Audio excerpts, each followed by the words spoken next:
Mais uma vez, bom dia a todos. Bom dia.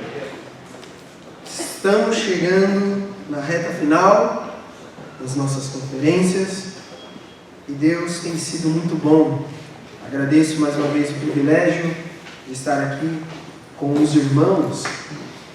E nessa última pregação, gostaria, antes de estar adentrando nos pontos específicos, vamos estar fazendo uma recapitulação das lições que temos aprendido com as respostas das nossas orações. A primeira lição que aprendemos foi que o nosso relacionamento com Deus não deve terminar após as respostas das nossas orações. A segunda lição que nós aprendemos, agora eu vou dar o desafio. Qual foi a segunda lição? Eu vi que um monte de gente estava copiando, anotando, então vou aproveitar.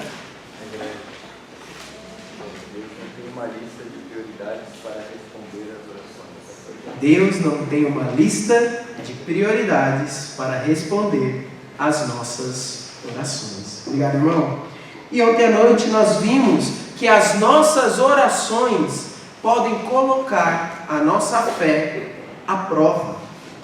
E chegando nesse momento, vamos observar que existem muitos benefícios na oração. Deus responde, Deus nos consola, Deus nos orienta. Há tantas bênçãos que recebemos quando oramos. Mas nós lemos pela palavra de Deus que nós estamos em um relacionamento com Deus.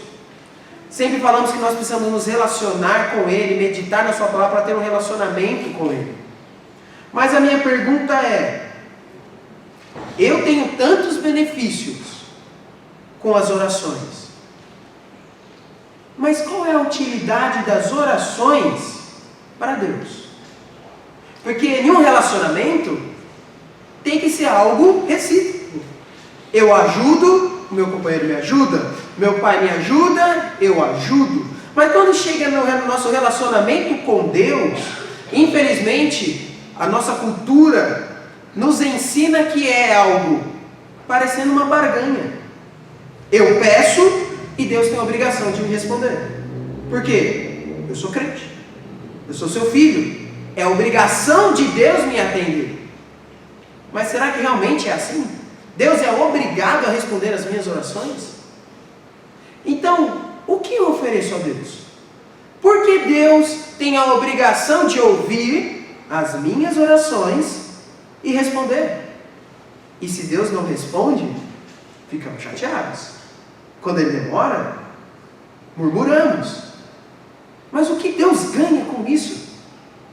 Se fôssemos colocar em um relacionamento onde o casal está ali trabalhando junto, nessa questão que só um lado está ajudando a desenvolver esse relacionamento, a gente poderia colocar num relacionamento abusivo. Poxa, só um lado faz as coisas e o outro cobra, reclama, murmura, e o outro lado é obrigado a responder. Tratamos Deus às vezes dessa forma quando estamos orando. Não estamos pedindo algo a Deus, parece que nós estamos mandando. Infelizmente eu conheço muitas pessoas que têm um coração sincero a Deus, mas por falta de orientações, quando elas falam de oração, sempre soa essa frase, e essa frase incomoda os meus ouvidos demais. Senhor, eu determino que isso aconteça. Senhor, o Senhor deve, eu preciso fazer isso. Toda vez que eu ouço isso, eu converso com essas pessoas, essa frase me incomoda tanto. Desde quando, aonde na palavra de Deus diz que Deus é obrigado a fazer algo? Aonde na palavra de Deus diz que eu tenho o poder, uma autoridade de falar: Senhor, eu determino que o Senhor deve agir dessa maneira. Mas mesmo nós não falando essas palavras, nós temos elas gravadas nos nossos corações quando estamos orando. Então, eu gostaria de refletir com vocês pensando nisso. Por que Deus responde a minha oração? Ele não precisa. Deus, Ele não precisaria que nós estivéssemos aqui. Se Deus quisesse, Ele poderia muito bem continuar nos céus, somente com os anjos, e Ele continuaria sendo Deus. Sua glória, sua grandeza continuaria a mesma, mesmo sem nós. Se Ele não depende das nossas orações, por que Ele faz questão de atendê-las? E aí está o que a palavra de Deus nos ensina. Deus, Ele quer nos ouvir. Existem tantos salmos na palavra de Deus que diz que Deus, Ele se inclina para nos ouvir. Ele está atento às nossas orações. Ele responde. Os milagres de Jesus em muitas ocasiões também demonstram essa voluntariedade de Jesus em atender os clamores. Mas por que Ele faz isso? Se Ele não necessita. Quem necessita somos nós. Nós precisamos de Deus. Nós precisamos das respostas das orações. Ele não. Irmãos, Deus responde às nossas orações para nos mostrar que Ele é digno de toda a nossa devoção e serviço. Deus responde às nossas orações para mostrar que Ele é digno da nossa total devoção e serviço. E Ele faz isso porque Ele quer, não é obrigado. Mas, irmãos, sabendo disso, isso ainda não nos isenta de sermos gratos a Ele. Deus não precisa, então eu não preciso agradecer, eu não preciso orar, eu não preciso demonstrar a minha gratidão a Ele. Pelo contrário, Ele não precisava fazer, mas Ele faz por amor, por misericórdia, pela sua graça. Ele se revela a nós. Ele demonstra: olha, eu me importo com suas vidas. Eu entreguei o meu filho por vocês. Eu não precisava fazer esse sacrifício, mas eu fiz. Então, ao contrário de pensar que eu sou isento de agradecer a Deus, isso deve me impulsionar a fazer ainda mais. Porque eu tenho um Deus tão grande, Criador dos céus e da terra, mas que ao mesmo tempo inclina os seus ouvidos para me ouvir. Isso deve me trazer uma alegria tão grande, uma vontade tão grande de servir. E aí entra a nossa pergunta, mais uma pergunta para nós respondermos essa manhã. Como podemos retribuir a Cristo por tudo que Ele já fez por nós? Como podemos retribuir a Cristo por tudo que Ele já fez por nós? E a resposta, irmãos, vamos começar a ver. Convido os irmãos a estarem abrindo suas Bíblias no Evangelho de Lucas, capítulo 7. Lucas, capítulo 7. Estaremos lendo dos versículos 36 ao 50.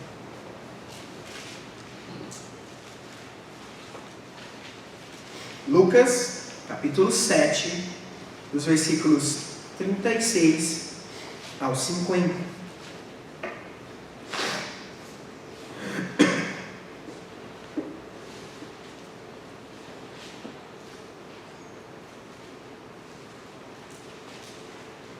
Lucas, capítulo 7, do 36 ao 50. Assim diz a palavra do nosso Deus. Convidou um dos fariseus para que fosse jantar com ele. Jesus, entrando na casa do fariseu, tomou o lugar à mesa. E eis que uma mulher da cidade, pecadora, sabendo que ele estava à mesa na casa do fariseu, levou um vaso de alabastro com unguento. E estando por detrás aos seus pés, chorando, regava-os com suas lágrimas e os enxugava com os próprios cabelos, e beijava-lhes os pés e os ungia com unguento. Ao ver isso, o fariseu que o convidara disse consigo mesmo: se esse fora profeta, bem saberia quem é a mulher que lhe tocou, porque é pecadora.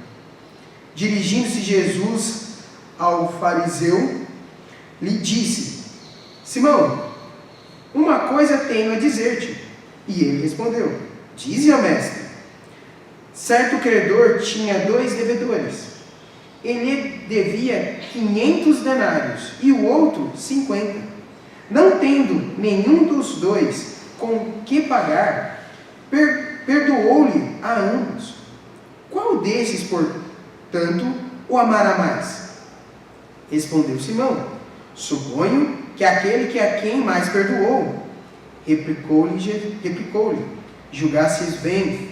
E voltando-se para a mulher, disse a Simão: Vês essa mulher? Entrei em tua casa e não me destes água para os pés. Esta, porém, regou os meus pés com lágrimas e enxugou com os seus cabelos. Não me destes ósculos. Ela, entretanto, desde que entrei, não cessa de me beijar os pés. Não me ungiste a cabeça com óleo, mas ela, com bálsamo, ungiu os meus pés. Por isso te digo: perdoados são os seus muitos pecados, porque ela muito amou. Mas aquele a quem pouco se perdoa, pouco ama. Então disse a mulher: perdoados são os teus pecados. Os que estavam com ele à mesa começaram a dizer entre si: quem é esse que até perdoa pecados?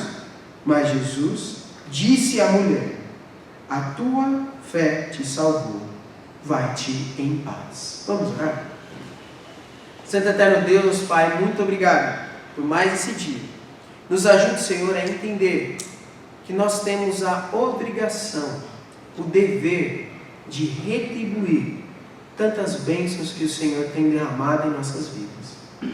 Obrigado, Pai, porque o Senhor é um Deus que ouve as nossas orações e nos ajuda a ter um coração grato para cada dia mais e mais poder servir da maneira que só o Senhor é digno. É isso que eu te peço e agradeço. Em nome de Cristo Jesus. Amém. Amém.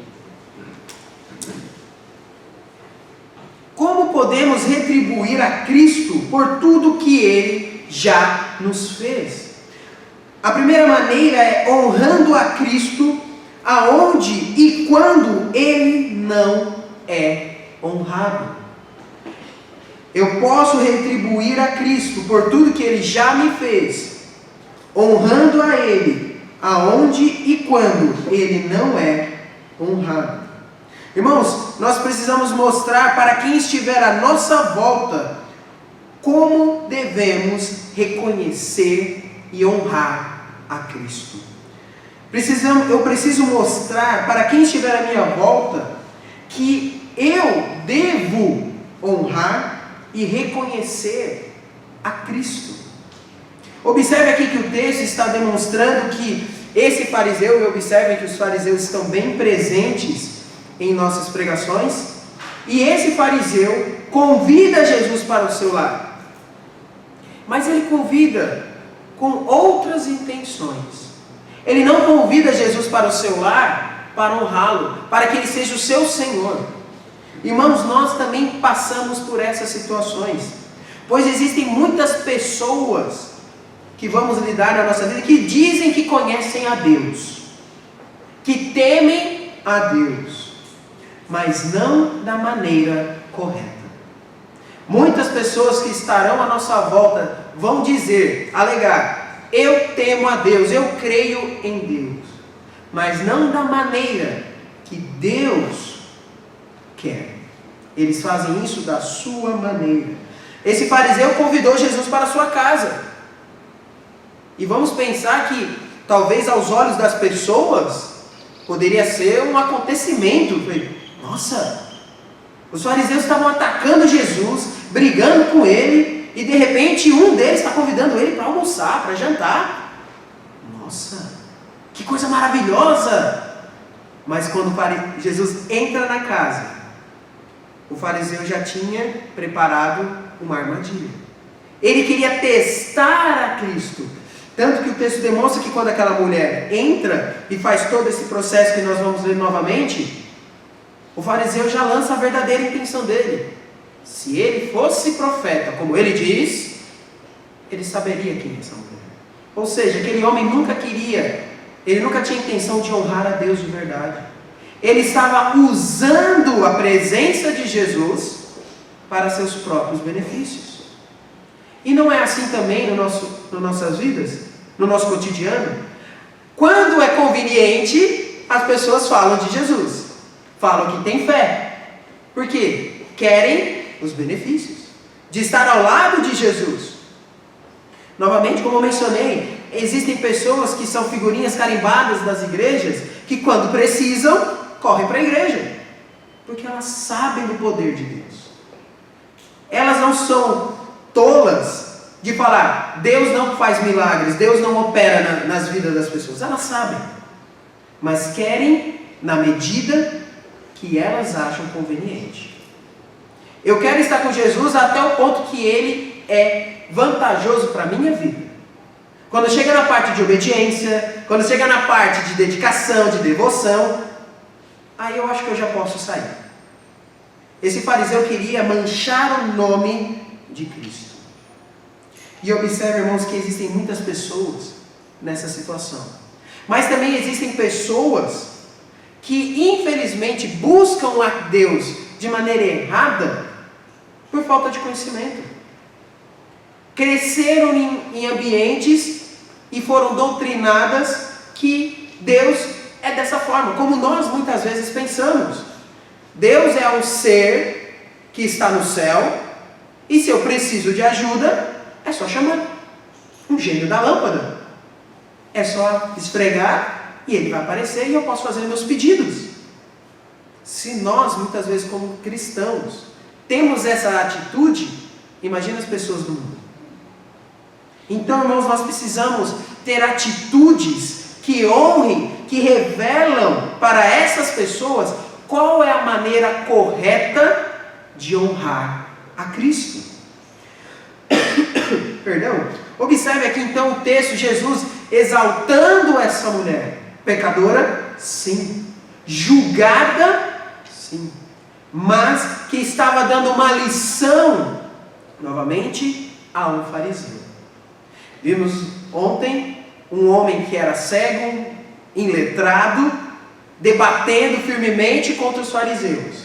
E agora, uma mulher pecadora, ensinando novamente um fariseu como se deveria honrar a Cristo. Principalmente aqui, como deveria se honrar a visita. Na cultura judaica, acredito que os irmãos já estão cientes disso, mas era por tradição, quando você convidava alguém, principalmente da maneira que esse fariseu convidou, era o convidado de honra. E o convidado de honra recebia alguns cuidados especiais. E esses cuidados Jesus mesmo menciona. E eram tradição. O convidado chegava na casa, vamos lembrar que naquele tempo todas as estradas eram de barro, terra, todo mundo andava de sandálias. E ao entrar na casa, era costume, tradição, as pessoas lavarem os pés dos seus convidados. Eu lembro que sempre quando eu ia na casa da minha avó, eles também tinham uma chácara, na verdade chamavam de uma granja, e eles, para ir de uma casa a outra, a gente tinha que atravessar alguns pedaços. E lá era um chão avermelhado, um barro. Aí eu, criança, gostava de andar de chinelo. Quando eu chegava na porta da casa da minha avó, eles não tinham um tapete, eles tinham uma grade, com os fiapos assim levantados, de ferro, para você raspar o chinelo e deixar o barro. Toda vez que eu andava nesse barro, ficava quase uns 2 dedos de terra grudados no chinelo. Aí a gente chegava na porta e fazia até aqueles barulhos, raspando, arrancando terra, e saía. E ainda assim a gente tirava o chinelo, para não sujar a casa. Antigamente isso era comum. É agora no tempo de Cristo. Eles andavam o dia inteiro, cansavam. Então era uma demonstração de afeto. Falou, olha, você está na minha casa, deixa eu lavar os seus pés. Vem aqui. Então eles lavavam os pés do convidado de honra. para demonstrar respeito, preocupação.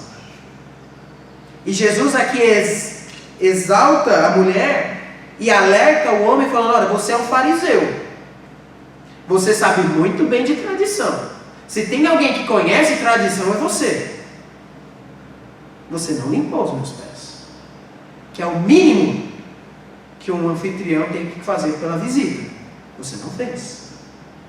Você não me beijou. O costume dos judeus, ao receber alguém, ao cumprimentar alguém, era dar um beijo. Jesus não foi beijado. Não foi tratado como convidado de honra. O homem também, lembrando que eles estavam andando em cidade, a região que eles estavam, muita areia, muito pó, ele não foi ungido com óleo para limpar, para lavar a sua cabeça. Ou seja, o fariseu convida Jesus ao seu lar, mas ele não se importava com Jesus. Ele queria somente pelos seus fins. Aquela mulher foi até Cristo porque ela necessitava de Jesus. Ela entendeu que somente Cristo podia trazer a solução para os seus problemas. E estava disposta a fazer o que for preciso para agradar, para honrar a Jesus. E nós somos essas pessoas que conhecemos.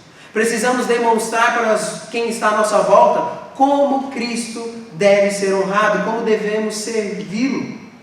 Porque, novamente, tem pessoas que realmente não sabem. O contexto de vida deles não ensinou isso. Eu lembro sempre de uma história que o pastor Jair contou sobre um homem que foi numa igreja uma vez e, na primeira pregação, ele aceitou a Cristo.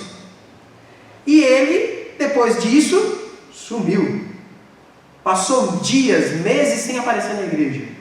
E um dia o pastor da igreja encontrou ele na rua. E ele falou: rapaz, você sumiu, tentei entrar em contato, não sabia quem você era, como você está? Ah, estou bem, pastor. Mas por que você nunca mais voltou para a igreja? E tinha que voltar? Não sabia. Eu tenho que voltar? Tem, agora você tem obrigação de estar na igreja, de louvar a Deus. Ah, não sabia. Eu achava que era que nem na católica, vai de vez em quando quer, quando precisa. Não, você tem que ir. Ah, então tá bom, domingo eu estou lá. E ele começou a ir. Foi passando o tempo, ele foi conhecendo mais a Deus, servindo mais a Deus na igreja, e com o passar dos anos, entrou no ministério e se tornou um pastor. Mas ele era inocente, ele não tinha o conhecimento, ele não parou de ir à igreja porque ele não queria. Simplesmente ele não sabia. Imagine se o pastor não tivesse o encontrado. Muitas vezes nós perdemos oportunidades de dar um exemplo, de ensinar pessoas em situações assim. Elas são inocentes, não sabem como adorar a Deus. Uma vez eu convidei os jovens da igreja lá de Embuias a participar de um acampamento de uma igreja, da igreja do pastor Ebe e da Gorete. E lá é um ministério novo, tudo do zero. Primeiras pessoas conhecendo a Deus, primeiras pessoas aceitando a Cristo. E eu convidei os jovens da nossa igreja, lá das Embuias, que já eram a terceira geração de crentes. Os seus avós aceitaram a Cristo, levaram os seus pais, e os pais dele levaram ele. Então era a terceira geração. Então, para esses jovens, a tradição da igreja estava no sangue. Eles já conheciam muito bem como se comportar no culto, conheciam as músicas, sabiam como cantar, como se comportar, procurar os versículos, né? Naquele dia o pregador foi maldoso, tinha a cada ponto mandava ler um monte de versículos, a gente viu os irmãozinhos novos na fé, batendo folha, onde que é? E os jovens da igreja, olhando só aquele barulhão de folha. Quando terminou a pregação, o culto, eu cheguei até eles e falei: vocês perceberam a diferença? Ele: qual? Esse é o primeiro contato que eles estão tendo com uma igreja, com o culto, com Cristo. Vocês conhecem isso desde o seu berço. Vocês têm o privilégio de já nascer em um lar cristão. eles são as primeiras pessoas da sua família que conhecem a Cristo. Eles estão aprendendo tudo o que vocês praticamente conhecem desde a infância, em toda a escola dominical, todas as salinhas. Vocês tiveram um currículo imenso que eles não têm. Então olha que privilégio vocês têm de poder nascer num lar cristão. Essas pessoas estão aprendendo do zero. E nós muitas vezes, ao invés de tentar incentivar, ajudar esses novos crentes na fé, tiramos sarro. Achamos como pode alguém não saber onde encontrar o texto na Bíblia, né? A nossa boa e velha brincadeira de espada ao ar, e a pessoa se mata para encontrar o Evangelho de Lucas, onde estamos lendo. Como pode? Mas eles são novos na fé. Vêm de um ambiente onde Deus não era o centro. Nós que temos o privilégio de termos um ambiente onde Deus sempre foi colocado em destaque. E aqui entra também o dizer de Jesus, quando ele lança essa parábola, mostrando quem vai amar mais ao seu Senhor. A parábola mostra, um devia 500 denários, outro apenas 50. Ambos foram perdoados da mesma medida, o mesmo perdão. Quem amará mais? O fariseu, logicamente, tinha que responder: quem foi mais perdoado, a dívida era maior. E nós, muitas vezes, por causa do nosso histórico de igreja, amamos pouco a Deus. Porque nós não passamos por lutas, não passamos por dificuldades e não entendemos como o amor de Deus é grande. E por isso nos dedicamos pouco. Por isso não damos tanta ênfase em falar: olha, Cristo pode mudar a sua vida. Porque aos nossos olhos, a nossa vida sempre foi assim. Sempre estivemos em um local seguro. Mas para quem não conhece, para quem sofreu na vida, sofreu nas mãos do pecado, foi humilhado pelo pecado, foi humilhado por Satanás, essa pessoa sim entenderá como o amor e a graça de Deus é maravilhosa. E é exatamente esse fato que Jesus está demonstrando aqui para esse fariseu. Ele está chegando e falando: olha, ela me ama, ela sabe o que é sofrer. Você é honrado aonde passa, você é honrado em qualquer lugar por causa da sua característica, pelas suas roupas de fariseu. Aonde essa mulher passa, ela é rejeitada, ela é humilhada. Mas mesmo assim, ela nos dá a lição que nós precisamos muitas vezes, para demonstrar a nossa devoção a Deus, teremos que nos humilhar, teremos que ser humilhados. Ela sabia muito bem de quem ela era. Todos da cidade sabiam quem ela era, uma pecadora. Mas mesmo assim ela se colocou à disposição de honrar a Cristo, não se importando com as conversas ao seu redor, aceitando as consequências dos seus atos, mesmo sendo ridicularizada, mesmo sofrendo difamação. Ela continuou, desde o instante que entrou na presença de Cristo, a beijar os seus pés, como Jesus bem demonstrou. Ela não para de me ungir, de me honrar e de me adorar. E muitas vezes nós não fazemos isso. Pedimos, lembra que eu mencionei nas nossas outras pregações que nós precisamos sempre estar na presença de Deus, mesmo após a igreja, o seminário, as aulas. Quando nós estamos na presença de Deus, nós o honramos assim, a todo instante, mesmo quando a situação é desfavorável a isso, estamos num lugar que não seria talvez adequado para louvar a Deus, honrá-lo. Eu lembro que uma vez eu estava tendo que resolver uma situação no cartório para a igreja. E se tem uma coisa alegre, feliz, um ambiente saudável em São Paulo, é o cartório. Porque está todo mundo querendo resolver seus problemas. Está todo mundo à flor da pele. E os funcionários sempre com um sorriso no rosto. Sempre dispostos a dar as melhores respostas. Sempre demonstrando, seja bem-vindo, eu estou aqui para servir. É um amor, o cartório é um lugar maravilhoso, onde as pessoas servem bem. E eu estou lá para resolver uma questão da igreja, a funcionária, com aquela cara maravilhosa de nada, tratando todos mal, e todo mundo tacando pão nela. Olha, que mulher grosseira, que mulher grossa, sei o que, deveria ser demitida. E esse eu acho que foi o menor das ofensas. E só falando mal. De repente, alguma coisa acontece, eu não vi no momento que aconteceu, mas ela cai. E ela fica no chão. Ela não se levanta. E naquele instante, você via nos olhares das pessoas à volta uma única coisa: bem feito. Era nítido no olhar de todos da fila. Naquele momento, eu acho que tinha umas 50 pessoas na fila olhando, esperando a ficha. Todos olharam com aquele olhar de satisfação. Tá vendo? Vai ser ruim. Vai tratar as pessoas mal, de maneira mal educada. Todos. E eu também tinha sofrido na mão dela. Era a terceira vez que eu estava voltando no cartório por causa dela. Porque toda vez, tá faltando uma assinatura. Olha, a assinatura está errada, está diferente, tem que abrir ficha, tem que abrir reconhecimento de firma, todas aquelas histórias. Eu já estava cansado, tinha muitas coisas para fazer. Mas quando eu vi aquela mulher no chão, o que eu fiz? Assustei alguns funcionários, porque eu pulei o balcão.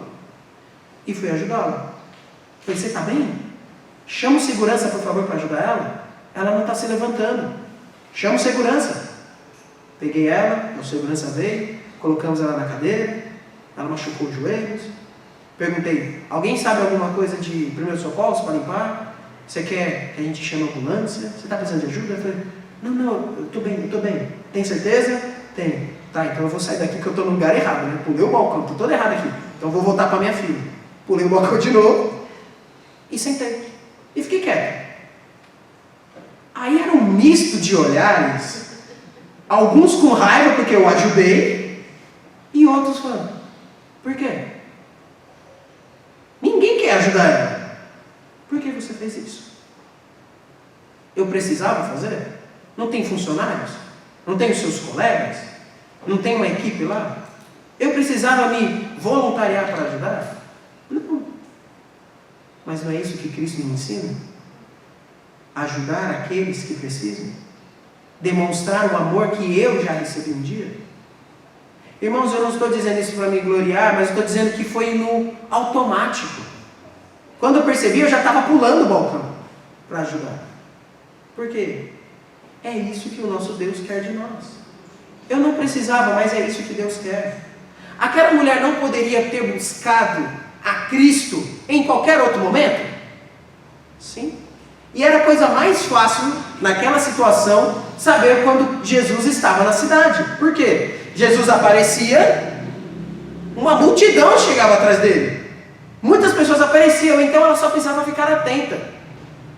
No primeiro barulho de multidão, é Jesus.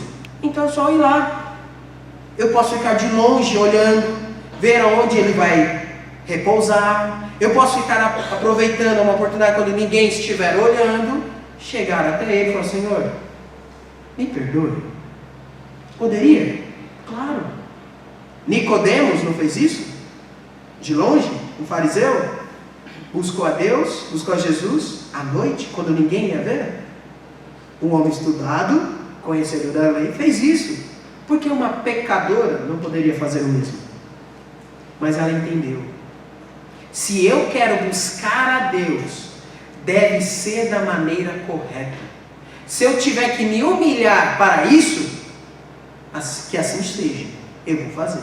Eu estou à disposição do meu Senhor. Nós muitas vezes perdemos as oportunidades.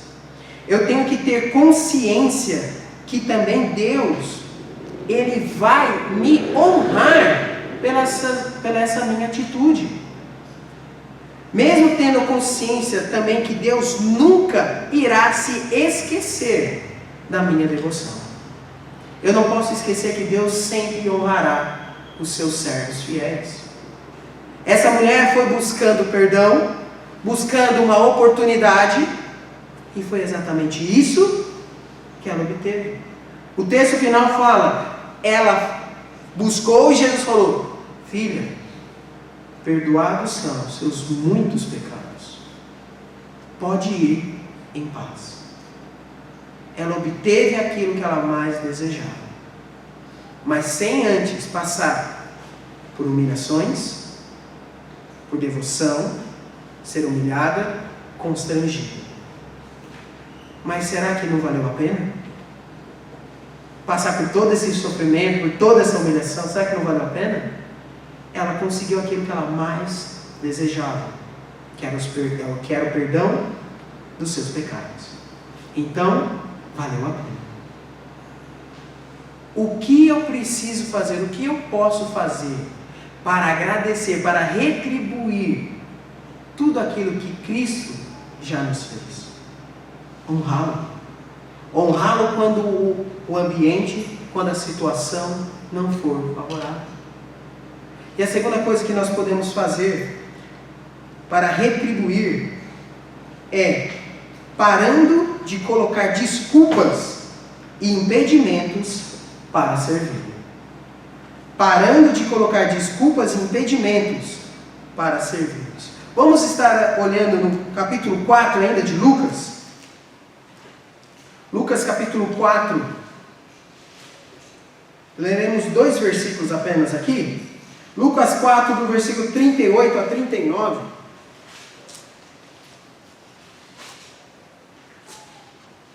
Que diz, deixando ele a sinagoga, e esse versículo nós já lemos anteriormente. Deixando ele a sinagoga, foi para a casa de Simão. Esse não aquele fariseu, mas Simão, Pedro, dizendo, ora, a sogra de Simão achava-se enferma, com febre, muito alta, e rogaram-lhe por ela. Inclinando-se ele para ela, repreendeu a febre, e esta a deixou. Logo se levantou, passando a servi-los. Como eu devo retribuir? Como eu posso retribuir tudo aquilo que Cristo já me fez? Parando de colocar desculpas e impedimentos. Eu estava com uma febre, com uma gripe, alguns dias atrás. E mesmo quando a gripe passa, a febre passa, nosso corpo fica todo mole, fica pesado, fica difícil, né? A gente não se sente ainda bem. Estamos melhor, mas mesmo assim ainda a coisa que a gente mais gosta é ficar na cama. Aqui nessa situação, a sogra de Pedro tinha acabado de receber a cura. Ela estava com febre muito alta. E ela foi curada. E o texto é muito claro, muito maravilhoso quando diz, e logo, ou seja, passou a febre, ela se levanta da cama e passou a servi-los. Ela não perdeu tempo. Na primeira oportunidade que ela teve de agradecer o que Cristo fez por ela, ela se colocou à disposição. Ela poderia colocar várias desculpas. Eu estou melhor agora, mas eu acho que é melhor eu ficar deitada, porque vai que a febre volta. Eu não estou muito bem, eu acho que eu vou descansar mais um pouquinho. Creio que ninguém ia questionar, mas ela não usou isso como desculpa. Se Deus tem respondido às minhas orações, às nossas orações, por que não estamos agradecendo a Ele e nos colocando à sua disposição? É maravilhoso estarmos no culto de oração, em momentos de oração, e ouvir como Deus tem respondido às orações. Mas ainda me dói porque muitas pessoas que agradecem a Deus, ao mesmo tempo, ficam sentadas e não se colocam à disposição. Elas estão recebendo as dádivas de Deus, mas isso não está as motivando a servir. Isso é tão triste, irmãos, e muitas vezes nós podemos cair nessa armadilha. Olha, eu já faço muito, eu já estou no ministério, eu estou mal, eu estou desanimado, eu mereço um tempinho para ficar parado. Eu mereço só receber agora. É uma tentação muito grande. Mas essa não deve ser a nossa mentalidade. Porque se formos colocar na balança, ainda estamos devendo muito a Cristo. E ainda vamos dever. E o que eu acho interessante é que nós colocamos inúmeras desculpas para não fazer mais a Cristo. Falta de tempo, vida corrida, já faço muito, estou cansado. Mas quando uma pessoa que nós conhecemos, que temos intimidade, né, pessoa que é tanto da nossa família, amigos, parentes, nos dão um presente e nós gostamos dele, nós ficamos muito felizes. E automaticamente entra um sentimento de querer retribuir. Poxa, a pessoa pensou em mim. Contei uma vez para ela que eu queria isso, que eu gostava daquilo. Ela lembrou de mim e foi lá e comprou isso para mim. Ai, que pessoa maravilhosa, como eu gosto dela. Eu tenho que fazer alguma coisa por ela. Eu quero retribuir. A gente sente essa dívida e quer pagar. Mas por que quando falamos de Deus, esse sentimento não é tão latente? Novamente sentimos como Deus tivesse a obrigação de responder. Deus, ele respondeu uma oração que eu estava orando há anos. No momento, damos glória a Deus, agradecemos, mas passa o tempo. Tem uma situação que eu fiquei muito triste, de uma pessoa que orou por 15 anos pela salvação de um parente. Foram 15 anos de oração. E foram 15 anos de muita luta, porque era uma pessoa muito dura, muito difícil de se lidar. E ela orava, estava na igreja, sempre orando, todas as oportunidades, não, orem por ele. E passando 15 anos, ele veio aceitar a Cristo. Nós pensamos, nossa, que bênção. Agora, se ela já era fervorosa, se ela já era temente a Deus, agora com o marido na igreja, nossa, o céu é o limite. Vai servir, vai ajudar. O homem aceita Cristo e ela para de ir para a igreja. Ela perdeu todo o vigor. A bateria arriou. Gastei toda a minha força espiritual durante esses 15 anos para levar ele a Cristo. Agora eu não tenho mais energia. Eu preciso receber. Eu preciso ser alimentado. Eu preciso ficar paradinha. Irmãos, a única desculpa que nós temos para ficar parados algum tempo é nos preparando para voltar a servir. Então eu estou parado, mas me preparando, me organizando para voltar a servir. E isso tem que ser algo determinado. Eu vou fazer isso por X tempo. Não simplesmente, não, eu vou ficar um tempo sem fazer nada. Que tempo? Para quê? Não, eu só quero ficar parado. Não. A vida de um crente não pode ser dessa maneira, não pode ser levada desse jeito. Não podemos dizer, já fiz o suficiente, já resolvi, estou lavando as minhas mãos. Se essa fosse a mentalidade de Deus, quantas vezes nós não caímos nos mesmos erros, cometemos os mesmos pecados, e Deus nos perdoa, nos dá oportunidade e oportunidades. E se Deus falar, filho, eu já te salvei, você já não vai para o inferno, mas quer continuar errado? Então tá bom, agora você vai ver. Mas todas as vezes que nós entramos na presença de Deus e pedimos perdão, Ele nos perdoa. Deus, ele poderia falar, chega. Mas se vamos sinceros ao pedir perdão, ele nos perdoa. Mas nós não temos essa atitude de falar, Senhor, eu quero servir. O Senhor já respondeu a minha oração. Agora é a minha vez de retribuir. Eu pedi, o Senhor deu, agora eu quero agradecer por tudo o que o Senhor fez. Muitas vezes nós desonramos o nome do nosso Deus por causa dessas atitudes, de não querer retribuir tudo que Ele já fez. Deixa eu fazer só uma enquete aqui. Quem aqui tem pais que são da igreja? Que cresceram no lar cristão? Quem aqui tem avós que vieram de lar cristão? Nós somos privilegiados. Eu tenho pais, né? Meu pai é pastor. Anos depois só meus avós aceitaram a Cristo. Nós somos muito privilegiados. E muitas vezes nós nem paramos para pensar quantas coisas Deus já nos livrou pelo fato dos nossos pais serem cristãos. Foi por amor aos nossos pais que muitas vezes Ele nos livrou. Nós nem pedimos, nós nem sabemos às vezes o que Deus fez, mas Ele já estava nos livrando.